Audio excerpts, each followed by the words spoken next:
Mga disgrasya sa Cebu South Coastal Road, habig sa Talisay City na huli cam. Ano ang report ni Femari Dumabog? Unang nahuli kam kining disgrasya sa daan nga naglambigit sa truck ug motorsiklo nga nahitabo sa niaging simana. Sa kuha sa CCTV sa Talisay City Command Center, nakita nga nagsubay sa daan rabaya kining nakamotorsiklo.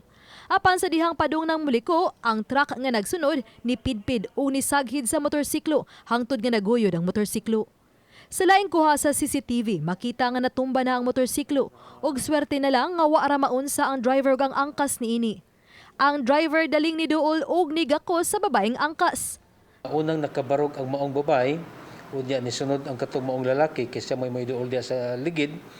Pagkakita gyud niya sa iyang hinigugma nga mura og naratol, nihilak tungod sa kahadlok, mo hinungdan nga iyang gibiyaan og kalit ang iyang motor, unya dito sa diay niduol sa iyang hinigugma og iyang gigakos. Doon nagyoy lapses ang sa side sa maong truck tungod kay wa gid siya mo tan-aw sa iyang kilid, unya wa pod siya mangayo og assistance gikan sa iyang truck boy. Samtang lalawas raw sab kining laing driver sa motorsiklo nga gikabangga sa usa ka sakyanan. Nahitabo usab ang aksidente diha sa intersection sa Rabaya Street.